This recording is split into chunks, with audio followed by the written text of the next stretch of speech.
어서 오세요. 괴담 들려주는 낚시꾼 괴담로 괴담집사입니다. 단패님들 혹시 귀신새라고 아세요? 어디선가 산골 시골 마을에 귀신 소동이 있었다고.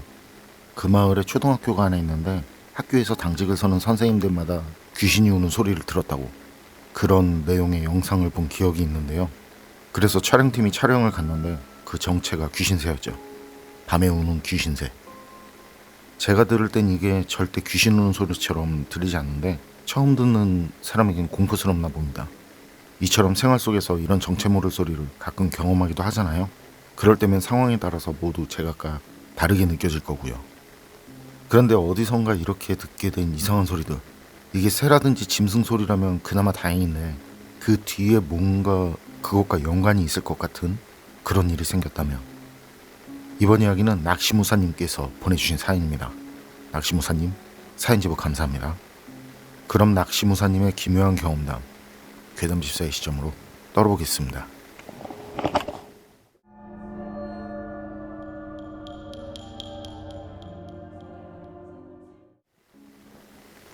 제가 소름 돋는 오싹한 얘기 하나 해드릴게요. 86년도 아시안게임이 있던 시기죠.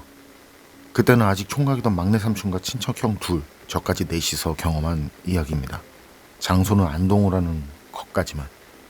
지금도 있는지는 모르겠는데 그때 우리가 간 곳에 가면 작은 다리가 하나 있었는데요. 그 다리를 건너면 차를 4대 정도 주차할 수 있는 그런 공터가 나왔습니다. 우린 삼촌 차를 타고 거기까지 가서 주차를 한 뒤에 조금 더 걸어서 낚시를 했었죠. 전 어린 나이지만 붕어 낚시에 상당히 심취해 있었는데요. 거기서 낚시에 관심 있는 건 막내 삼촌과 저뿐이었죠. 친척형 둘은 낚시엔 그다지 흥미가 없는 사람들이고, 막내 삼촌과 전 낚시 관련해서 이런저런 얘기를 나누면서 있었고, 친척 형들은 조금 떨어진 곳에서 식사 준비를 하고 있었는데요. 그리고 조금 지나서 라면을 끓였다면서 가져왔는데 면은 팅팅 다 불어 터져 있고 라면 맛도 굉장히 이상하더라고요. 라면에서 흙냄새? 뻘냄새? 그런 비슷한 냄새가 나고 약간 악취도 나는 것 같았습니다. 그때 막내 삼촌이 라면에서 이상한 냄새가 난다고 하셨었죠. 그러자 형들이 하는 말이 가정한 물이 다 쏟아져서 그래서 안동어물을 떠서 라면을 끓였다고 하더라고요. 당시엔 생수를 팔고 사던 시절이 아니니까 배는 고픈데 먹기는 해야겠고, 그 계곡에 놀러가면 매운탕도 계곡물 떠서 끓이던 시절이었죠. 그래서 그때도 그냥 그 앞에 물을 떠서 끓였다고 하더라고요. 막내 삼촌은 웃으면서 됐다 그러고, 그런데 라면은 도저히 못 드시겠다고 그러면서 치우시대요. 저도 먹던 거 그냥 내려놓고, 형들은 미안해서 그런지 남은 라면 둘이 다 먹더라고요. 국물까지 싹 다. 그러고 넷이 쪼로록 앉아서 조용히 다시 낚시를 시작했었죠. 그런데 좀 이상한 느낌이 듭니다. 저도 그렇고 막내 삼촌도 사촌 형들도 기분이 묘하게 한기가 느껴지고 무슨 썩는 냄새 같은, 바람이 불어올 때면 그런 기분 나쁘고 역겹고 이상한 냄새도 풍겨오더라고요.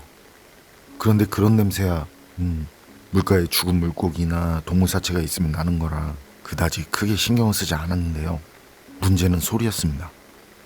처음엔 사촌 형들이 제일 먼저 들었어요.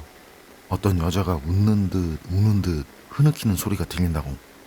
막내 삼촌은 그 말을 듣고 웃으면서 사내 자식들이 뭔 겁이 그렇게 많냐고 저를 말하는 거죠. 막내 좀 보라고, 쟤도 저렇게 의젓하게 있는데 좀 배우라고. 그러니까 형 둘이 아니라고, 진짜 들렸다고. 그런데 그때 형들이 말한 그 소리, 우는 것도 아니고 웃는 것도 아닌 이상하고 묘한 기분 나쁜 소리가 들려오는 겁니다.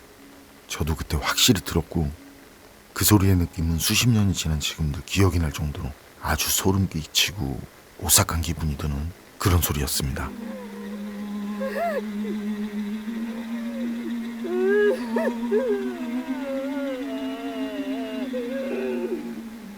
그땐 막내 삼촌도 들었는데 잠깐 집중을 해서 듣는 듯 하더니만 이내 고라니 같다고. 고라니가 꾀꾀거리기도 하지만 가끔 그렇게 흐느끼는 느낌으로 그런 소리를 낼 때가 있다고 하시더군요. 그러면서 귀신 같은 게 어딨냐고, 그리고 이렇게 같이 있는데 뭐가 무섭냐고, 어여들 자리로 가라고, 아니면 그냥 집에 갈 거냐고 그렇게 말씀을 하셨었죠. 우린 또 집에 그냥 가는 건 싫어서 절대 겉보로 보이거나 뭐 그런 게 창피해서가 아니라 단지 밖에 그렇게 나와서 낚시하는 게 좋아서 그래서 그냥 아니라고 계속 낚시를 하겠다고 했었고요. 그러곤 형들은 바로 자기 자리로 돌아갔는데요. 그런데 얼마나 지났을까요? 사이렌 소리는 들리지 않는데 멀찌감치서 구급차랑 경찰차가 오는 게 보이더라고요. 그러곤 다리를 건너서 우리가 주차한 곳에 멈추고 이내 사람들이 우르르 내려오고, 그리고는 우리가 있는 반대편으로 달려가더라고요. 굳이 따지자면 물이 흘러오는 방향이 위쪽으로요. 그런 광경에 우리도 무슨 일인가 하고는 일어나서 그쪽으로 갔었죠. 그리고 근처까지 가니까 그 무리 중에 뒤에 있던 사람이 오지 말라고 하더라고요.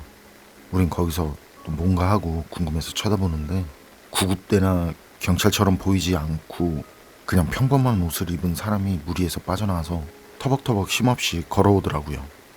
그리고 우리가 있는 곳에서 멈춰서 하는 말이 릴에 익사한 사람이 걸려서 땅까지 당겨놓은 거라고, 가봐야 좋을 거 없다고.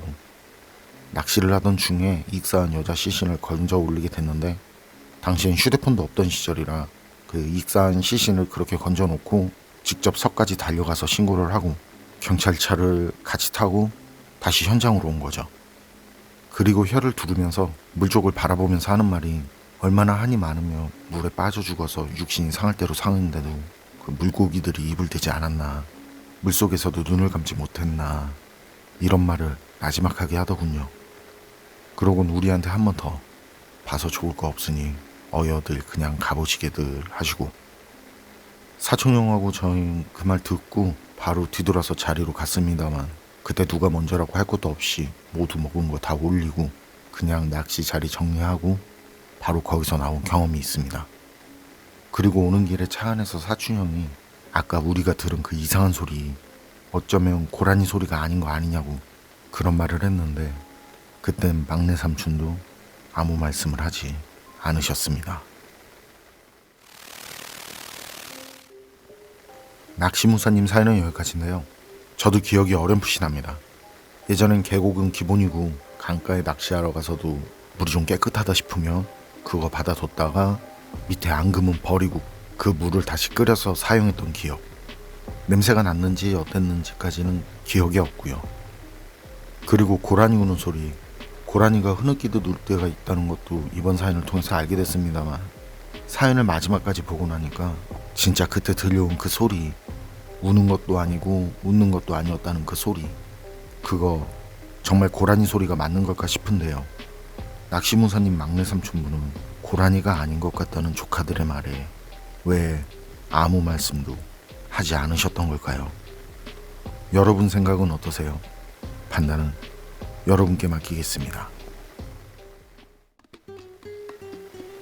괴담로 오늘 양인 여기까지입니다. 그럼 전 다음에 또 다른 사연으로 찾아뵙겠습니다. 늘 건강하시고 평온하세요. 함께 해주셔서 고맙습니다.